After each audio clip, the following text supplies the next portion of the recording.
हम सभी जानते हैं कि व्यक्ति का मन बहुत चंचल होता है। यही कारण है कि मन अशांत रहता है और कई तरह के सवालों का जन्म भी अशांत मन के कारण ही होता है। यदि आप जीवन में शांति चाहते हैं तो इसके लिए जरूरी है मन को शांत करना।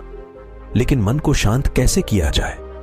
गौतम बुद्ध से जुड़ी इस कहानी के माध्यम से आप जान सकते हैं कि मन को शांत करने का क्या तरीका है। इसमें भगवान गौतम बुद्ध द्वारा मन को शांत करने के आयामों के बारे में बताया गया है। जानते हैं इस कहानी के बारे में, जिससे आपका जीवन बदल जाएगा।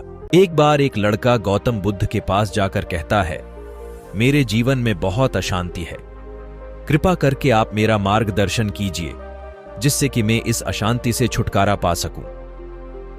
गौतम बुद्ध लड़के से जीवन की अशांति का कारण पूछते हैं। लड़का उत्तर देता है, अत्यधिक विचारों के कारण मेरे भीतर बहुत सारे विचार आते हैं जिससे मेरा मन अशांत रहता है। बुद्ध मुस्कुराते हुए कहते हैं, ऊपर आकाश की ओर देखो और बताओ कि तुम्हें सूर्य दिख रहा है। लड़का ऊपर देखता है और कहता है, धूप दिख रहा है। बुद्ध उससे पूछते हैं कि अगर तुम लगातार धूप में खड़े रहोगे तब क्या होगा? वह कहता है, मुझे अत्यधिक गर्मी लगेगी और शरीर में बेचैनी होगी।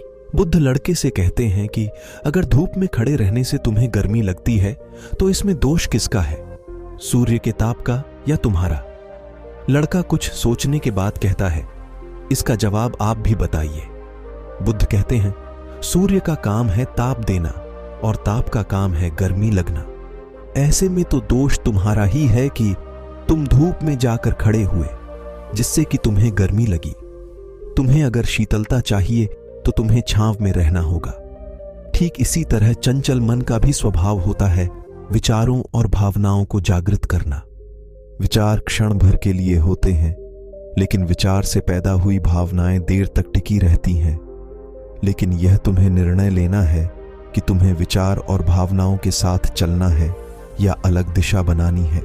बुद्ध कहते हैं, मन को शांत करने के लिए तन के आयाम पर काम करना सबसे आसान तरीका है। शरीर के स्तर पर हमारी कर्मेंद्रियां और ज्ञानेंद्रियां हैं। कर्मेंद्रियां कर्म और ज्ञानेंद्रियां ज्ञान से जुड़ी होती हैं। इससे हम अपनी संवेदनशीलता को बढ़ा सकते हैं, यानी हम जो भी काम करें उसे आनंद के साथ करें। मन के आयाम से हटकर तन के आयाम पर जाने से ही तुम्हारा चित्त शांत होगा। ऐसा करने से तुम मन के आयाम से हटकर शरीर के आयाम पर आ जाओगे, ठीक उसी तरह जैसे तुम धूप से हटकर छांव में आ सकते थे। मन के आयाम से हटने पर तुम्हारी जागरूकता तन पर आ जाएगी। जब तुम तन के आयाम पर काम करोगे तब तुम्हारा चित्त शांत होगा। इसलिए हर काम को तन के आयाम पर करने से मन स्वतः शांत हो जाता है। लड़का बुद्ध से कहता है, अपने भीतर के सुर को कैसे सुने?